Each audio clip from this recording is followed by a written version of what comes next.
My name is Nicholas Teresi, Nicholas, last name Teresi. I will be conducting the interview with Phua Lee, Phua, last name Lee, Lee, for UWM field study of the house owners near the Washington Park area. I would like to begin this interview by asking first, did you receive your consent form? Yes. Do you have any questions? Not really. Do you agree with the consent form and interview? Yes. Okay. So I would like to ask you first, what year were you born? Or what is your date of birth? Yeah. April 10th, 1967, And where were you born? in Laos. What part of Laos? Sing Quang. Was that the same area as your husband? Probably not the same village, but probably somewhere close. It was very close. Yeah, the northern Did of you- Laos. Okay. Did you know him as a child? Not really, no. But our parents does. They live close together. Okay. Yeah. And when did you? How old were you when you migrated to the U.S.? I was 12 12. years old. Yeah. And I'm guessing that was about the same time as your husband. Or- Yeah, I think we came half a year earlier. Okay. Probably, yeah. So and that was during the Vietnam War. I think so. Yes.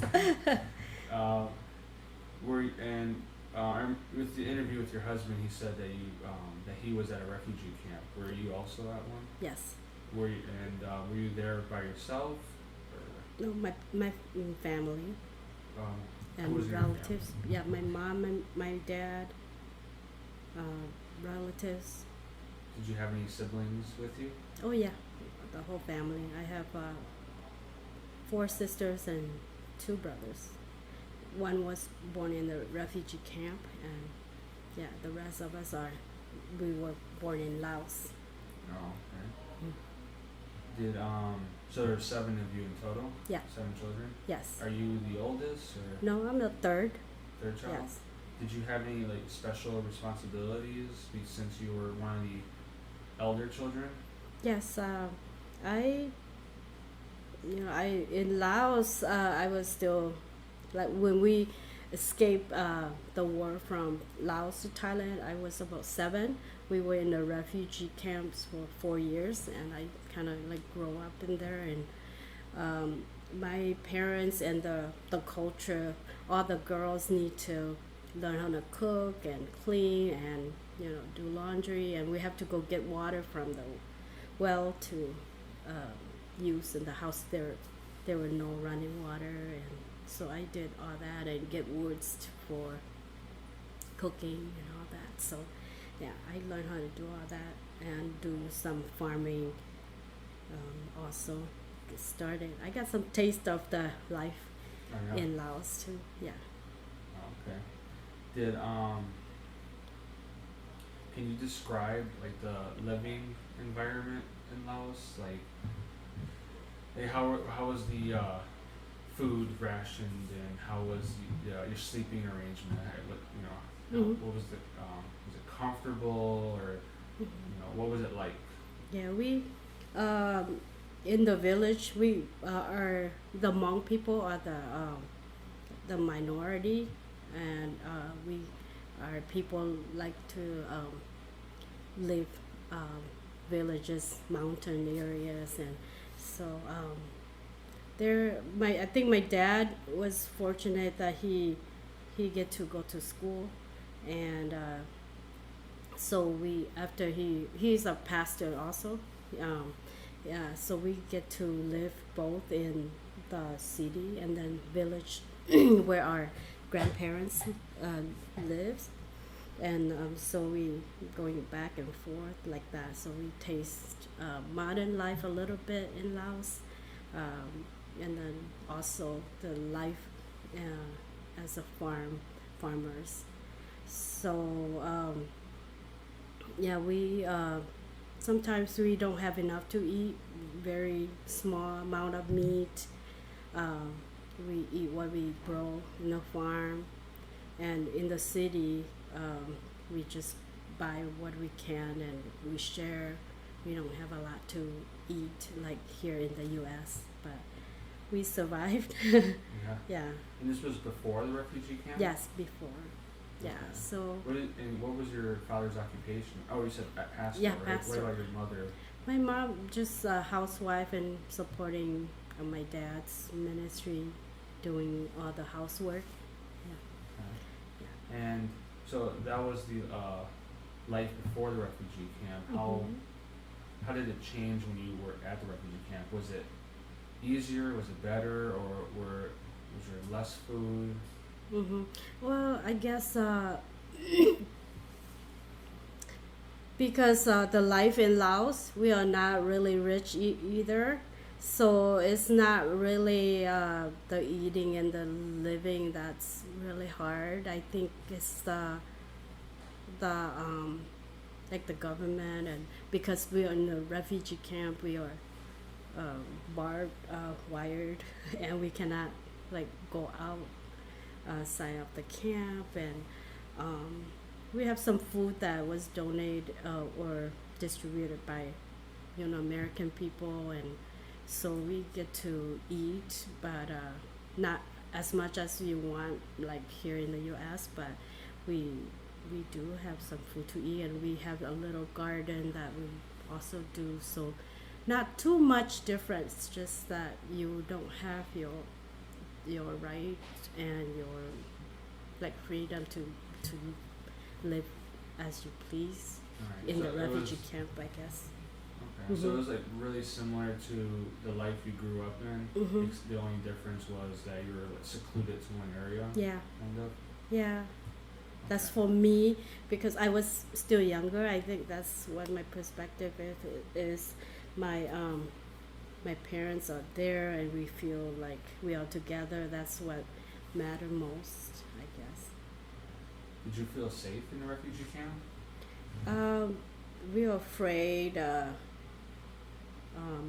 being abused by the Thai people. If you go outside the camp, or you will get punished, or people can do bad to you too. So it's hard to. It's scary that way. Yeah, it's scary that way, and I still remember like there are. I think I remember parents. They keep saying that don't go out. There are mad dogs that will bite you, and you'll get rabies. You'll go crazy and all that. So I guess all those fear. Yeah. So they pretty much told you like the boogeyman Yeah. was out there just so you guys wouldn't go out? Yeah. Okay. Well, there was something very interesting. Was your husband was describing his life in the refugee camp, and he said that his parents really pushed education. I mean, education was a strong Yeah. belief. Was that with you being a woman, and the tradition in Laos was that the woman cooked and helped clean and everything? Was education a strong belief with your parents as well, or were they holding more the Laos tradition? I think they, yeah, like you say, the women are not, they don't have the privilege of doing, going to school that much. So they have it there, and we do go to school in the refugee camp. But I think for pushing really hard on the education for us, I don't think my dad or my parents would do that to the girls. Yeah. So they sent you to school in refugee camp, but they didn't enforce it as much? Yeah, but they encourage us to go, but not like you have to, this is your priority. They just want us to know how to, cook, clean, do laundry, and the Hmong people, the ladies need to know how to do sewing, all that. So we have to get that first, and then education would come second. Okay. Yeah. Did you go to school prior to the refugee camp?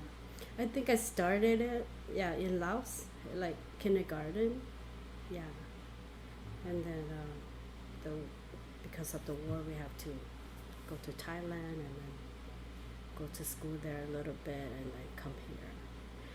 I was 12 when we came here, and I started fifth grade because I have to learn my ABCs and all that in the fifth grade. So I supposedly be in sixth grade, but they put me in fifth to to get the basic. Yeah, but I did graduated high school, and I went on to college. Uh-huh. And that was high school and college was here in the U.S. Right? Yes, yes. So before we get to that, I wanted to ask you one more question. Mhm. Was there a huge difference between the like the learning environment with the village in Laos compared to the school in the refugee camp? Was it more difficult? Were you more comfortable? Like what was the difference between the two, if there was any?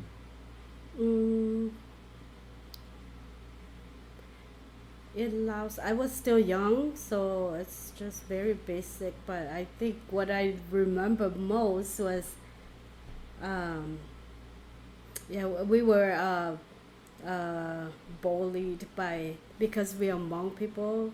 We came down to the to town to the city for schooling, and we were abused by the Laotian kids. So yeah, a lot of my memory in the younger age was bullied by the Laotian kids. And that was in the village, correct? No, that's in town. Village, village. There's no school in my village. But because my dad, he went to school in town. He get to do pastor work in town.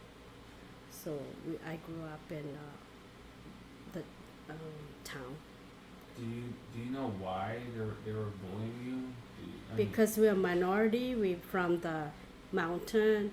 We are very, well, it's like country people.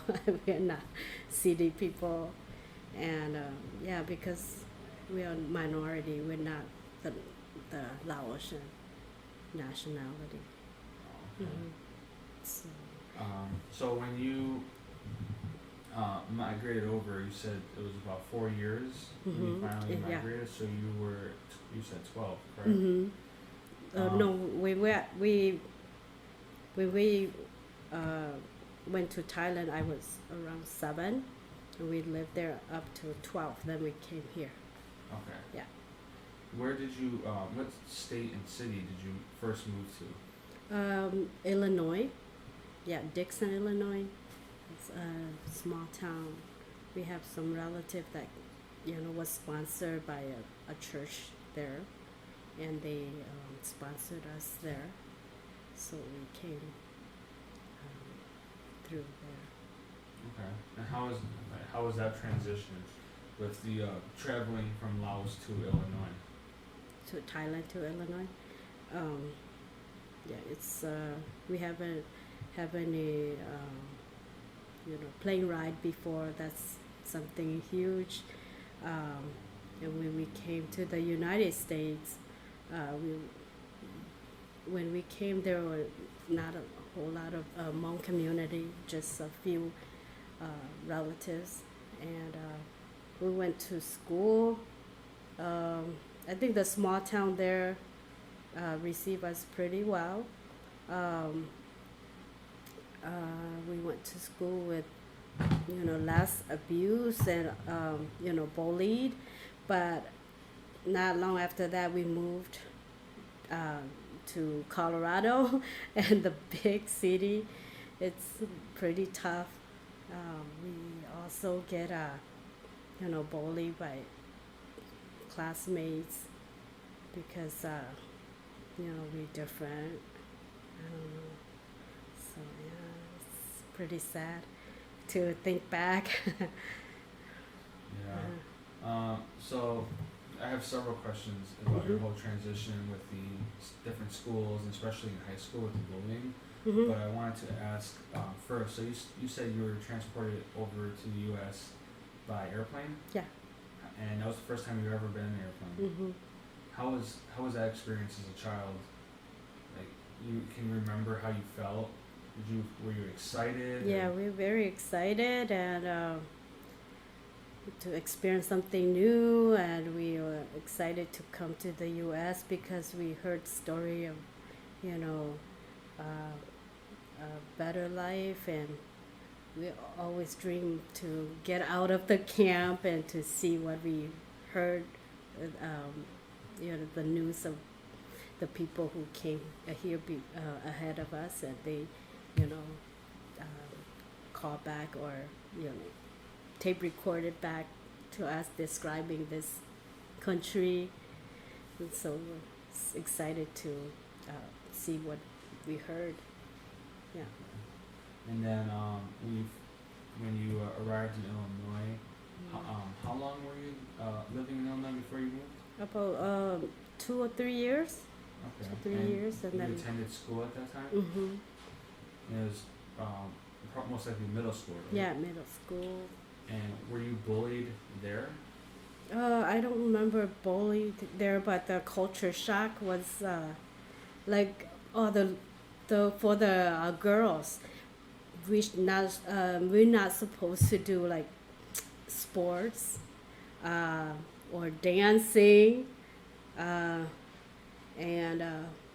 you know the most scary thing for us is to, you know, after the gym class you have to go shower, and you know the to see all the like the girls, they have to just shower all together in one big room, and that was privacy for us, and we cannot do that. It's the toughest thing for us to do as a girl. And even I know the boys are also, you don't shower together like that in the same shower. Yeah, Right. that's really shock Did for us. Yeah.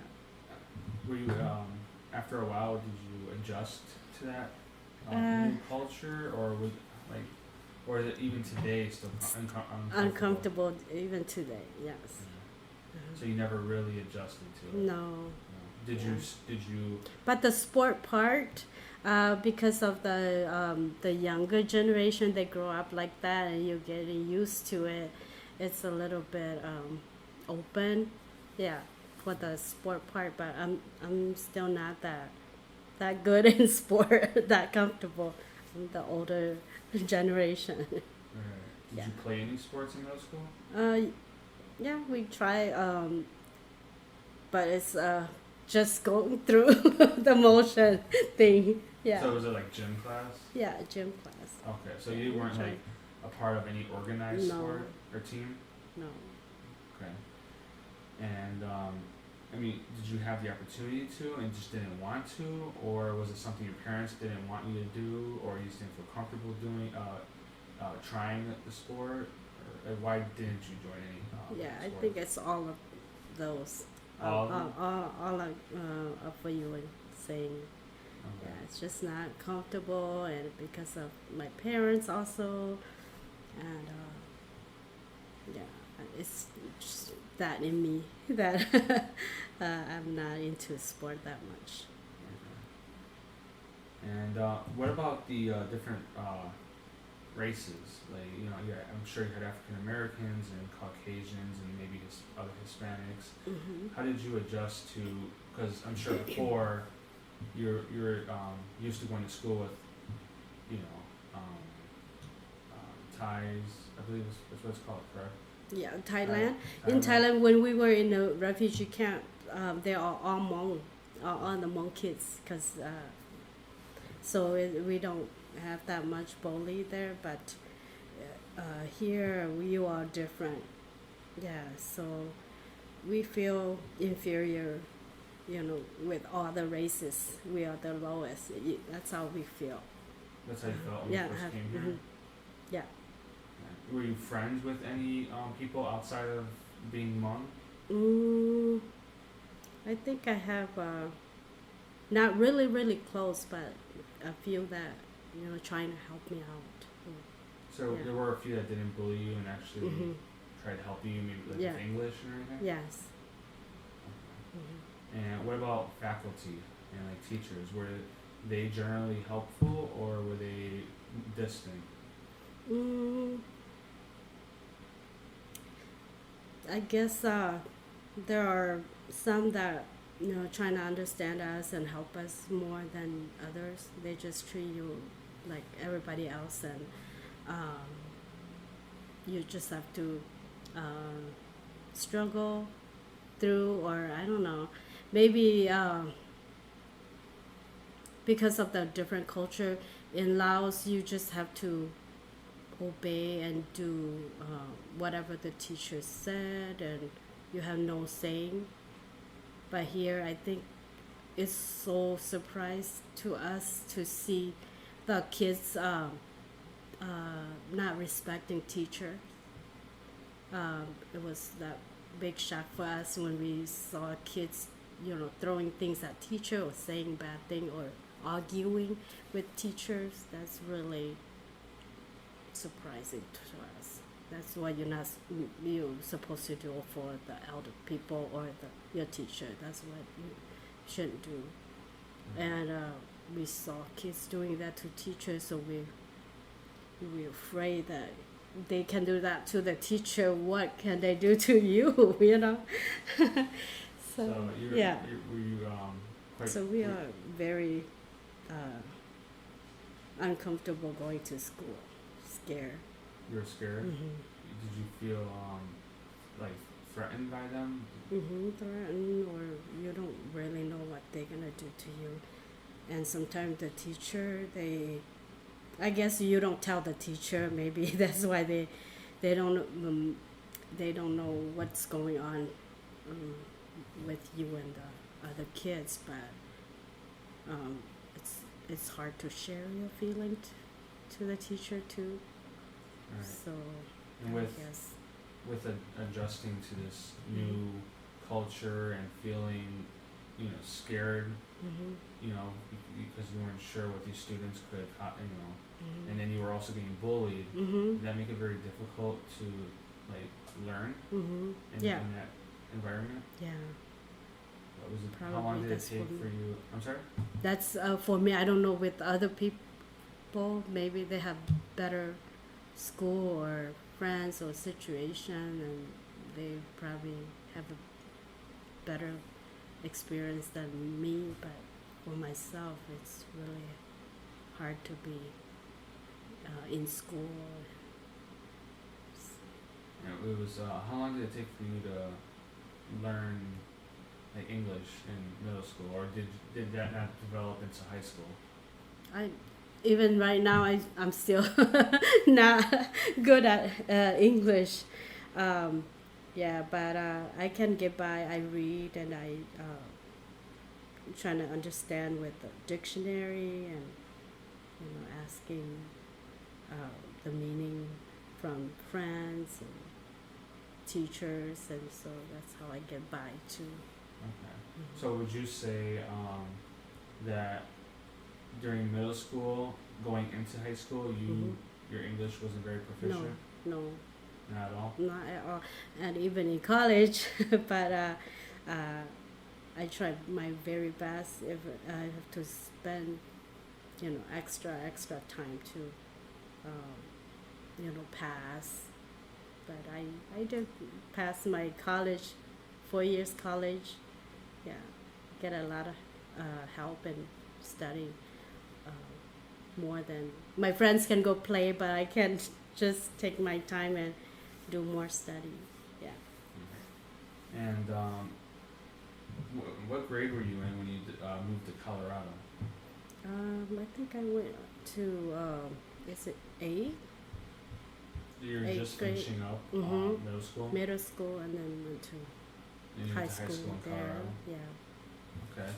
And how was that transition? Because now you're moving from a different state. I'm sure you lost all the friends that you did develop while you were out there in Yeah. Illinois, going to a different state and still having difficulty with your English Yeah. and new school. Yeah. Did what trouble, like, were there more troubles transferring over, or? Yeah, because like I told you, the smaller city, easier to adjust to than the big high school, like, thousands of kids, and you kind of lost in the school yourself. Physically, the building, you have to know how to get from one class to the other. Yeah, so like going from class to class, you get lost, and with the study and the picking of classes and what you want to do in the future, all those decisions really hard for me. Yeah. What about the culture shock? Did you begin to adapt to and understand maybe, females being able to play sports and everything? Because in high school it's more prominent that, Yes. you have girl teams and everything. Was it easier Yeah. for that transition? Yeah, a little bit easier, but I just I just have to do it so I can get the credit. It's not that I'm enjoying it, with all the sports and all that, but yeah, I did pass my gym class. And what about, did you feel threatened by the students? Did that go away from going from middle school to high school? 'Cause I'm sure there were students who were just maybe disrespecting the teachers. Did your fear dissolve, or did it get worse? No, I think in high school I did still get some bully. I would go past the hallway, and this one guy keep on every day stand at the doorway, and sorry. It's okay. Yeah, he kept on, calling me names and, trying to speak Hmong, in a funny way. And,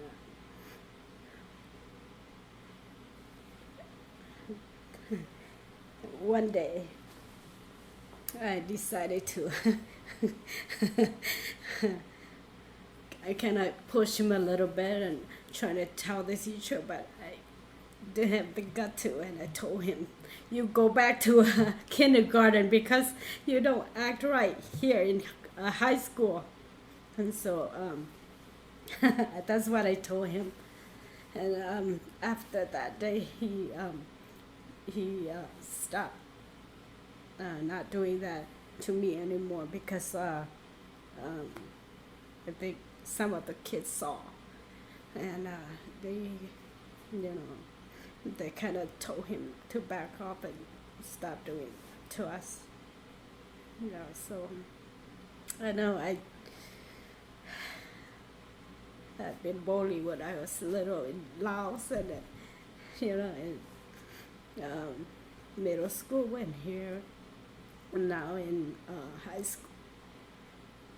Yeah, so. I can tell that it still Yeah. still hurts you even today to even talk about it. Yeah, there are other ones, but I guess I'll just tell that one. Mm-hmm. And so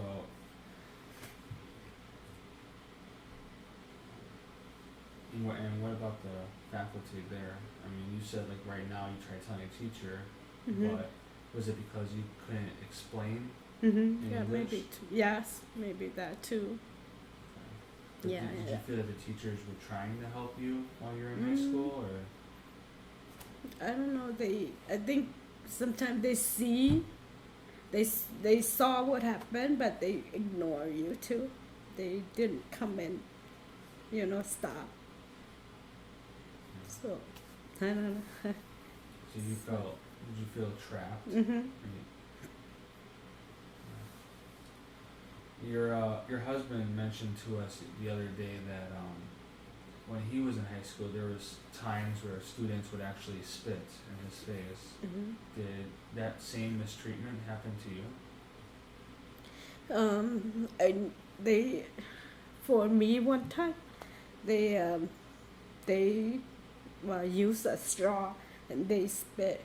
They blow the gum to my hair, and I had to. I couldn't get it out. It's back here, so I had to cut my hair.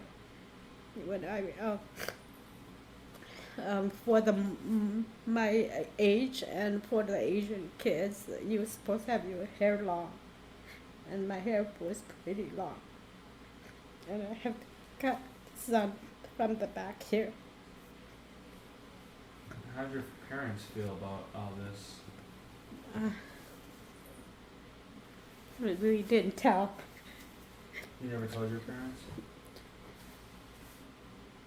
I don't, I don't know. Maybe we share a little bit about it. I don't know. Is I there don't think I really told them. is there a reason why you didn't tell them? I don't know. We don't want them to worry about us. So you're just trying to relieve some of the stress? Yeah, and Uh-huh. sometimes we tell they don't know what to do. They don't even speak English. They don't go face the um, kids every day, and so I don't know. I don't know why we didn't tell, and even tell, they don't know how to say it to the teacher. They're not gonna. They respect authority, and they have very high respect for teacher. Teachers are one of the most respected position in our culture. So you don't stand against them. You just obey, listen, and do as much as you can. Mhm. So, excuse me.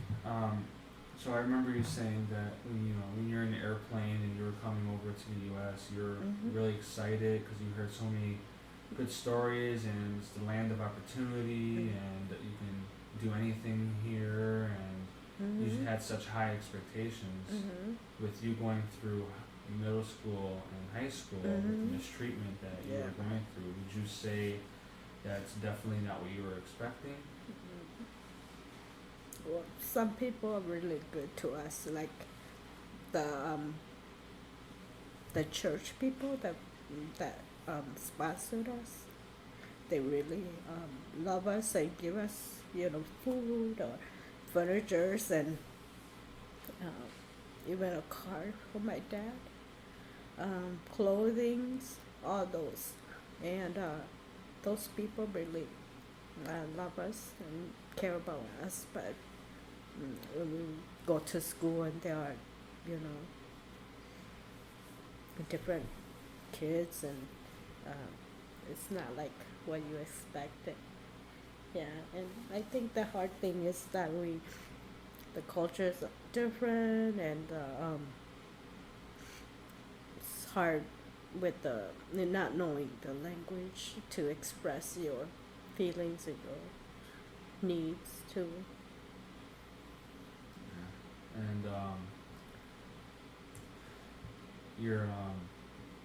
you stated that when that one boy was bullying you, you pushed him and yelled at him, right? When we spoke with your husband, he said that there was lots of times where they tried bullying him, but he just turned away. But there was friends of his that actually fought back. Did so other than that physical encounter, did you ever physically attack anybody else, or did you guys get ever anybody physically attack you? No.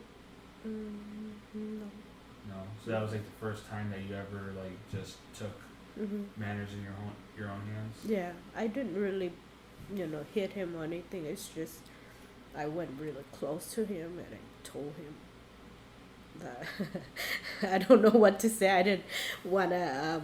Our parents, our pastor, they taught us not to, fight or not to do bad to other people. And so I didn't know what to say. I just said, go back to kindergarten. You're not belong here. You're acting like that. So that's all I can say. But that helped. He stayed away from me plus that time. So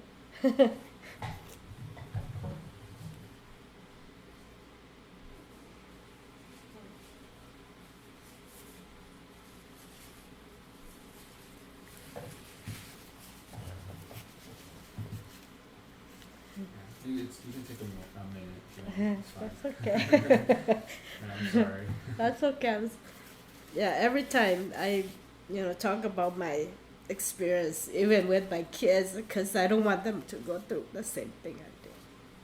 And I told them that, you have to tell your teacher. Don't be like me. They say, Mom, why didn't you tell your teacher? I told my experience to them, and they say that to me. So I'm afraid that they might, just let the kids bully them like I did. But they told me, why didn't you tell your teacher? I don't know. Yeah, maybe like you say, I cannot communicate my my feelings at that time, and to explain the trouble that I was going through. Right. But you did. I mean, even though you had to go through all that, you did eventually graduate from high school. Yes. And you actually did you go straight to college?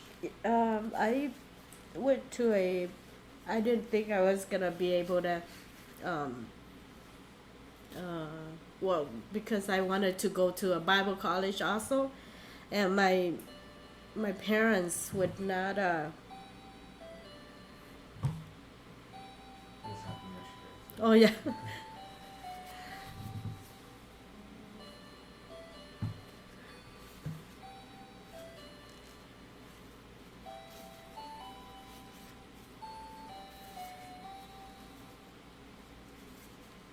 Okay. Okay. I'm sorry. Okay. Yeah, I think with during that time is the girls are like women are not really pushed for education. My dad was kind of doubted that I can go, and so he said, I don't know, maybe just go for vocational college like a year or two and then go work, and that would be good enough for you. So I kind of take like a business or like word processing secretarial school for AA degree. I got that, and then finally my dad said that you can go if you wanted to. So I transferred some of the credit that was accepted to the college, St. Paul Bible College in Minnesota. So I went up there, and I went there for 3.5 years maybe, and then I got my BA in world missions. Yeah, so I was ready to be a missionary, but after school, done with school, got married to my husband.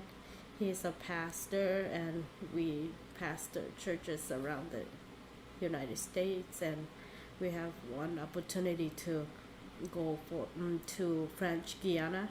Um, there are some Hmong people that was transferred from Thailand, the refugee camp, to French Guiana, South America, and there are a group of Hmong there that needs some like teaching the Bible and the beliefs. So they sent me and my husband to French Guiana 4 years.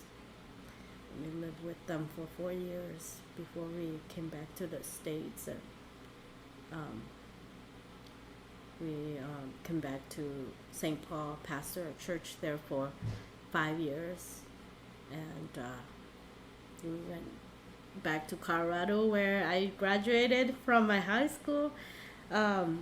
We lived there for 3 years and do some leadership training. He's the director for leadership training in Colorado for 3 years before we came here 10 years ago to pastor a church here. Did to go back a little bit, so did you you went to it was Minnesota, correct? For Bible school. Mm-hmm. Did is that when you were reunited with your husband? Mm-hmm. So all from the refugee camp until the Bible school, you haven't seen him. I think I saw him in the refugee camp. Actually, his sister is about my age, and we're classmates, and we play together, but we don't really think about anything else, that we were gonna get married or anything. But his dad and my dad were classmates in Laos too, for the Bible school too. So and we, I think, related somehow because my mom's sister married to his side of family too. So we kind of know each other, kind of related somehow that way. Yeah, but we don't really have any relationship, like personal relationship or anything, until we saw each other in college again. Right. Yeah, we met again in college because when they came to Montana, and then they moved to California. Yeah. Okay. Yeah. And what made you decide to go into Bible study and becoming a missionary? I think because we grew up with my dad being a pastor, and we lived with missionaries that came from here, from the U.S. We have American missionaries came to Laos, and my dad associated a lot with those missionaries, and we know that how much they helped us with our like grandparents' animistic religion. We are suffer with a lot of like appeasing the spirits and all that, and a lot of time people get sick, and so they became believer, and they've been delivered, and I think we heard story of that sort, and by seeing the love that the missionaries from American have given us and show us a new way, and how God love us even though we are sinners, and I think the life after death, the spiritual side, you are secure because we know that God has prepared a place for you, and so I guess all the security we have in the new faith in God.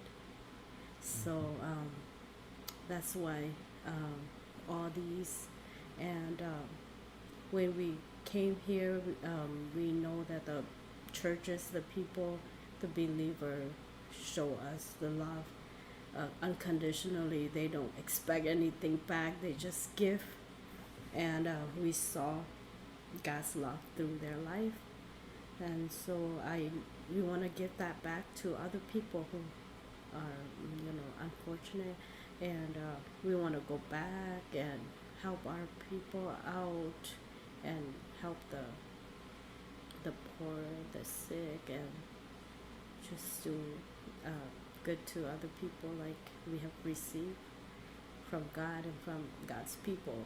Yes. So. So it had a lot to do with your personal experience and the fact that your father was also a pastor. Because I just found it interesting that you decided to go towards that career field even before you met your husband. You know, that's where you met him once again. You know, so and it's kind of like almost it was meant to be. Kind of thing. Yeah. But so what is your occupation as of today? Are you Yeah, I just concentrate in helping my husband doing his ministry. I think that's my priority. Like help around the house, taking care of the kids, cook for him, clean, and so that he can, free himself to do what he's supposed to do. And also, the Bible says that the woman is the helper. Yeah, so I'm trying my best to do a good helper for him. And when I do that, I help the church also. So I'm right now, because my kids are still young, and I need to take care of them. I do not work outside. Just thank God that our we have enough to eat, and that's why we buy this house, so we don't have a high mortgage, and so I can stay home and take care of the kids and the house, and help sacrifice so I can help the church too. And I guess we don't buy an expensive house or car, so we don't be in debt and be burdened with the financial. We just spend what we have, and I'm really glad that we get this place, and we don't have a mortgage to worry. So I can be with my kids and my husband and help out the people at church. right. And Acts helped you Oh yeah. get this home, right? And how do you feel about Acts? I mean, are you grateful to them, or? Yes, I'm very grateful for this program, and they encourage us and show us how we can, get this house, and help us with the paperwork and even the financial support and paperwork and everything. Were they Yeah. very similar to maybe the American missionaries? You know, with helping you, like they Yeah. were friendly and everything. Yeah. Yes. And you feel that they genuinely care about you. Yeah. And you said that you got the house about over a year ago. Yeah. But it took a year to remodel the interior. And I know you helped out a lot with the remodeling process. Can you describe the stress of having to live somewhere else and coming here to fix the house? I mean, was it stressful, or were you excited? I guess excited, and also a lot of work, stress, and yeah, but a lot of help from our church people too. Yeah, I learned a lot through this too. I've like from doing the floor to the drywalls and windows. I do a lot of shopping for my husband, so he keep working, and I, go get stuff from the store. Sometimes I don't even know what it is, what they look like. He would, you know, he drew pictures of that thing. He would write numbers and all that, and I went to the store and I would ask for help, and they just give me the material, and I to pay for them, and drive that big long van to get all the woods and nails and tools and everything. Yeah, it's excited to see it getting finishing up and all that. But it's been a tough year because I have to take care of the kids, send them back to school. The south side, we rented an apartment on the north side, and I have to send them to school, come back, cook, and come here and get things done when he's not available because he worked too. He only come here when he has the time. I have an uncle who can help me too when he has time. So sometimes I just drive to pick him up, and we would, do things that we could before my husband gets here and all that. So it's been a tough year, but we are so happy when we can finally move in like this. Yeah, it's exciting. It feels really good to live in a house where your own hands built and fix up. So it feels really good. Yeah, and you own it, Mhm. and you customize it to what you want. Mhm. Yeah. And it turned out really well. Mhm. Really Yeah, nice. we love to have people over, so we want to make it, as roomy as we could. So. Is that why you decided to remove Mhm. this wall Yeah. and have like a open concept Yeah. from the kitchen all the way to the living room? Yes. You want people to feel welcome here, Yes. Mhm. and how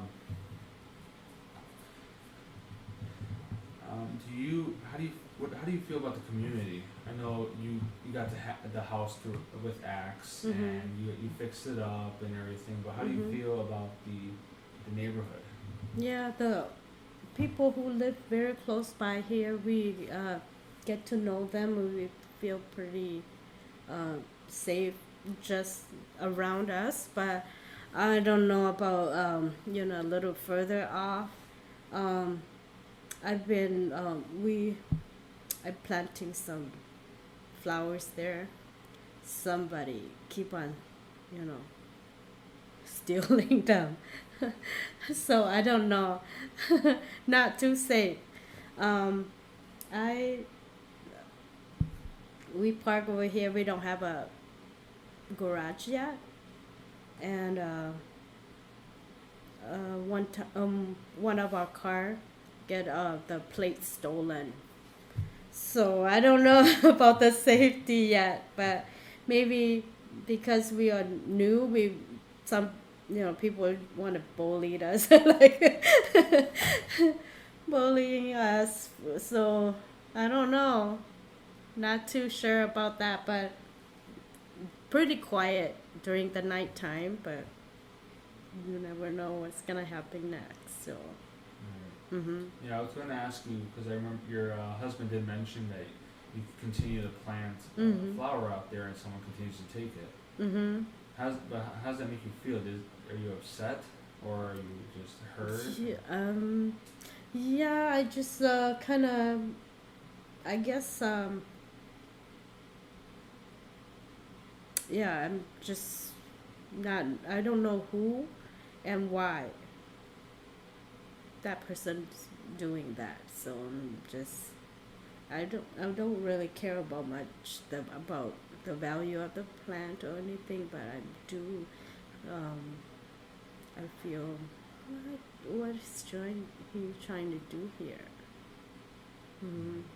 So I hope that person will stop doing that and we can live here peacefully. As of right now, living here for it's been several months, right? Yeah, After you close. moved in, Yeah, close to a year now too. Yeah. close to a year. Do you generally feel safe as of right now in this neighborhood? Mm, I guess so, but I think what we heard from people is more afraid than um, we we actually actually feels like, because whenever people heard that we told them our address, they would say, "Ooh, that area," and they probably don't want to park here. I mean, with their nice car, but when they come visit, some people say, "Oh, it's pretty quiet and different from used to be."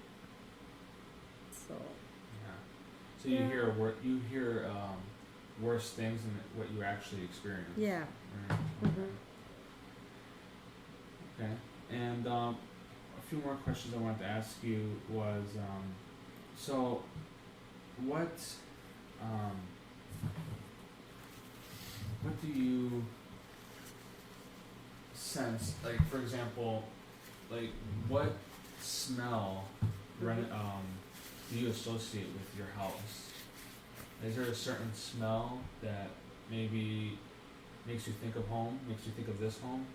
Oh, I don't know the smell, but I know the basement it still had that damp smell, The mold? the mold and all that. But I don't know if I don't see a lot of mold, but the I can, yeah, it's a little old. But when you come up here and you don't open that downstairs door, it's a new scent. Like they say, oh, fresh paint smelling. When my friends, come to visit, they would say that, but they didn't know about the basement yet. But your husband said you guys do have plans to also remodel the basement too, Yeah, right? to make it more comfortable. Yeah, right now because we moved in from a bigger house, we have so much stuff that we need to, clear out. Yeah, we still have a lot of boxes downstairs that we cannot, mm, open yet. So after we clean it out and organize it, and we probably have some more room down there for the kids to play. We remodel. Yeah. And we also noticed that when guests arrive, they take off their shoes at the front door. Is that a tradition that you hold in your culture or in your family, or is that just for just to keep the house clean and avoid having to mop the floor every day? Yeah, I guess it's just for cleaning purpose. Yeah. Okay, so there's no cultural reason? No culture. Yeah. Okay. And we also noticed that you have a lots of paintings on the walls. Is this something that both your husband and yourself decided to put up, or is it just him, or is it just you? I think we both. He's more artistic than I am, so I rely more on his decision than my own. Okay. Yeah. My kids love to do art stuff too, so Okay. yeah.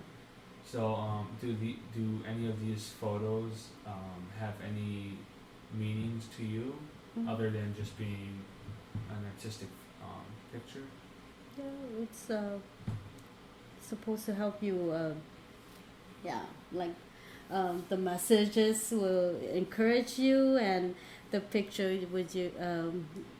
The pictures will. I guess for your mind to be at peace or resting. I guess. Yeah. No. Particular religious thing. Yeah. So when you look at the photo, it just relaxes your mind. And some of these photos have little inspirational like sayings and Yeah, sentences. yeah. So that's that, but nothing beyond that. Nothing beyond that. Yeah.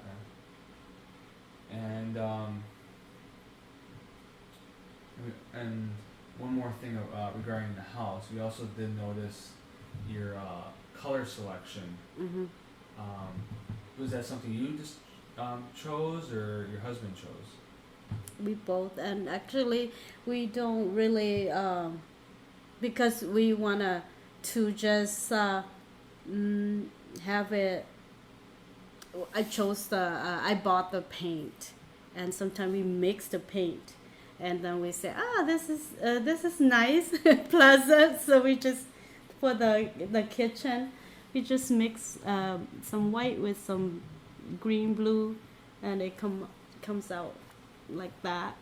And for this also, we went to I went shopping at the shop called Community Warehouse, and they people would donate whatever left for that store, and they would sell them very cheap for to fix up people.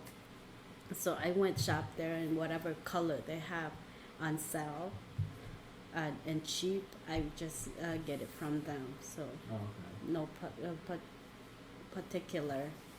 We just mix them up and think this is a nice color and kind of modern look, like the people these days likes. Before they would all do one color the whole house, but we tried something different. Yeah. So like all the colors here are pretty much just mixed mixed colors from Mhm. like clearance items Mhm. and everything. Okay, Yeah. so it wasn't like a direct color that you chose. Not really. Okay. It did turn out really nice though. I gotta say, I would never have guessed that. Yeah. But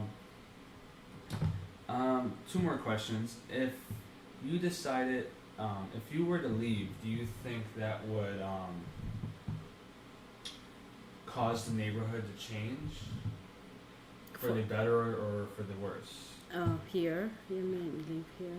Because I know your husband Mhm. has a lot to do with the neighborhood, the community, and Mhm. you help him a lot and support him, Mhm. and you also have a lot to do with the community. Do you feel Mhm. that if your family, both of your husband and yourself, were to move, Mhm. would that do you think that would affect the neighborhood in a negative way or a positive way? I don't know because the neighbors around here say that this house was pretty bad. There are a lot of like gang people living here, and a lot of things going on here in this house. And when they saw us cleaning up, and they were happy, the neighbors, they were thumbs up for us when we were trying to clean out. And so I think this neighborhood right here, they probably be really happy that we make this house and this area look nice, so it's not too trashy around here. I hope that we have enough money to make the outside look better than right now. We're working on it. Like I said, we don't want to owe too much debt, so we only do as how much money we have, we do a little bit at a time. So yeah, we were trying to make this area look nice so that it will help the neighbor look nice around here. I don't know what you meant by the community, like the church people, or if we leave, Like what's the gonna just here? neighborhood, like the Yeah. neighbors, like Mhm. you answered my question, right? And if let's say there was a house in a suburb of Milwaukee that was for sale. It's a bigger house, a nicer neighborhood. Mhm. Would you want to leave this community and go over there, or are you dedicated to staying here? I don't know right now. I guess we do what we can right now. We don't wanna. I know that in the rural area it's gonna be more expensive, and I think we depend where our job will better my husband's job. Right now we're looking for a new building for our church, and I don't know after we find that church if we're gonna move closer to the church. I don't know yet. Yeah, we have to see. Yeah, but we will miss this house that we've been working so hard on, and the kids have parts in. It's gonna build a lot of memories here. So. Yeah. Mhm. Do you and just a follow up question, do you with you going through all the bullying through refugee camp and the city school in Laos or Mhm. Thailand, and middle school and high school, you just bullied nonstop. Do you feel that your children are going through the same thing now as second generation? They've been asked a lot of questions by their friends and teachers. I know that I think you will have to ask them, but I'm really afraid that they might go through the same thing. But right now they seem to like their school and they have good friends, and because they grow up here, they adjust to the culture very well, and probably not as much as our generation. Yeah. Okay. I think that's all I have for you. Is there any part of this interview that you don't want us to use?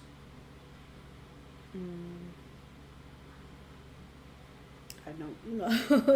I told you our what's on my heart. So I guess if better your study, you can use it.